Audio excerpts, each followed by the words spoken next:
We all know the ending of Wrath of Man left us with a lot of questions about H's past and what his final decision means.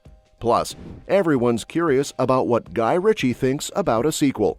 So, let's dive into everything we know about Wrath of Man 2. The ending of Guy Ritchie's 2021 heist thriller Wrath of Man sees Jason Statham's character H finding absolution. Statham, the beloved action star known for iconic roles in Crank, Spy, The Meg, and the recent hit The Beekeeper, is in top form in Wrath of Man, a gripping story of revenge and greed. The movie also features a stellar cast, including Josh Hartnett as the main antagonist Jan. Wrath of Man marks the fourth collaboration between Ritchie and Statham before their fifth film together, Operation Fortune: Ruse de Guerre, which also stars Josh Hartnett and will be released in 2023. At the start of the film, Statham's character H joins the armored cash truck service Fortico. It's later revealed that H is a former heist man whose son, Dougie Eli Brown, was killed by an elite group of Army veterans turned cash truck robbers.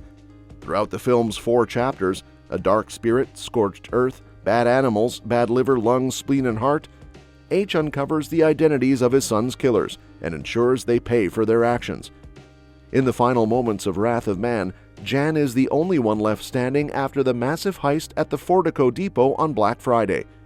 Even Bullet, played by Holt McCallany, who was the inside man H had been searching for, gets betrayed by Jan at the last second. Bullet shoots H at the depot, then escapes with Jan and Jackson Jeffrey Donovan to a parking garage with secret access tunnels.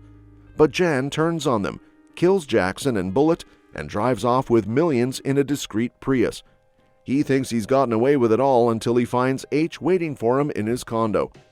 H throws down the coroner's report of his son Dougie and makes Jan read it aloud. The report details the exact way Jan's bullets killed Dougie: punctured liver, collapsed lungs, ruptured spleen, and finally, a fatal shot through the heart. He replicates these injuries on Jan, shooting him in the same order Jan killed Dougie. It's a brutal eye-for-an-eye act of revenge. H walks out of the condo, leaving the stolen money behind. That brings us to another intriguing point: H's real name and mission. We know that H is a nickname Bullet gives to Statham's character when he starts working at Fortico under the alias Patrick Hill, a former security guard. But H's true identity is Mason Hargraves, a notorious and highly respected crime lord. This explains why, during the second heist on a Fortico truck, the robbers were too scared to shoot him when he took off his mask and fled instead. Mason Hargraves shows himself to be incredibly powerful and resourceful, which is hinted at during a brief interrogation of his Fortico co-worker, Dana Niamh Algar. Mason and his loyal crew, led by Mike Darrell De Silva, tried torturing and interrogating other crime lords without success. This failure is what drove Mason to go undercover at Fortico as H. Furthermore, just about every major character in Wrath of Man ends up dead by the movie's conclusion. H becomes the true last man standing after killing Jan, showing no interest in taking the prize money. Leading up to the classic shoot-'em-up ending, H's Fortico co-workers, Shirley, Dana, Stewart, and Boy Sweat Dave Hartnett, are all killed by Jackson's team of Jan, Bullet, and the others. Bullet coldly asked Stewart for a gun, making him think he was still an ally, before shooting him and Dana point blank. He killed Boy Sweat Dave in a similar fashion before shooting H, but not fatally. Jackson, Bullet, and Jan were the only thieves to get away, but Jan later kills both Jackson and Bullet and takes off with the money. Now the question is, how does Wrath of Man's ending set up a sequel? Jason Statham's H takes no prisoners at the end of Wrath of Man, sending everyone involved in Dougie's death, particularly Jan, to an early grave. While it's unlikely that H or Mason Hargraves will need to continue working as a Fortico agent in a potential sequel, Mason remains one of the most powerful crime lords in the world. He's also made quite a few enemies on his quest to uncover who killed his son, which sets up future retaliations from his new rivals. Although Mason is likely done with Fortico and armored trucks, there's an entire criminal underworld of possibilities that could expand his character further. Mason Hargraves, with his notorious reputation, now stands at a crossroads. Having eliminated those directly responsible for his son's death, his future seems ripe for new conflicts and challenges. The criminal underworld knows him as a force to be reckoned with, and his recent actions have likely painted a target on his back. In a potential Wrath of Man sequel, we could see Mason facing off against new adversaries, possibly other crime lords looking to take him down or law enforcement hot on his trail. His relentless pursuit of justice for Dougie's death has shown his resourcefulness and ruthlessness, qualities that will be both his greatest assets and biggest threats moving forward.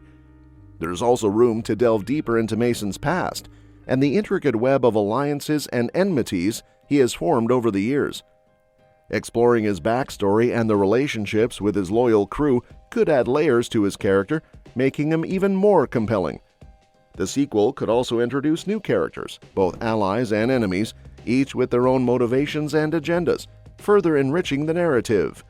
Wrath of Man 2 could expand beyond the heist genre, diving into a full-blown crime saga with Mason Hargraves at its center. Whether he's seeking new forms of justice, solidifying his empire, or fending off vengeful foes, Mason's story has plenty of room to grow, promising a thrilling and action-packed continuation. That said, the only guy who can truly make Wrath of Man 2 happen is Guy Ritchie. With his knack for gritty storytelling and sharp direction, Ritchie has the unique vision and style needed to take Mason Hargrave's story to the next level. His expertise in crafting intense, character-driven narratives makes him the perfect person to continue the saga, expanding on the world he created and delivering another thrilling chapter. Guy Ritchie would have to surpass what Wrath of Man's ending already delivers. The film wraps up a classic revenge story between father and son, while showcasing just how formidable Statham's character, Mason Hargraves, truly is. Mason stayed true to his word about having no interest in money. His sole aim was avenging Dougie. Despite being shot several times, he executed his plan with precision and resilience, embodying a dark spirit driven by the need to make Jan and his crew pay for taking away his son. With Mason's elaborate revenge plan complete, his future is uncertain. His strained relationship with his ex-wife, Dougie's mother, and the emotional void left by his son's death could leave him struggling to find purpose or joy. In a potential Wrath of Man 2, Mason might need to face new personal losses to stay true to the original film's themes of revenge. It's possible that someone higher up than Jackson, or a close ally of Jan's, might seek retribution, bringing back the criminals Mason disrupted in the first movie with a vengeance of their own. And that wraps up today's video. If you want to stay updated on all the latest movie news, don't forget to hit that subscribe button and give us a thumbs up. By doing so, you'll stay in the loop with all our future updates. Thanks for tuning in, and we'll catch you in the next one. Remember, we're always open to your suggestions for future videos, so feel free to leave them in the comments below.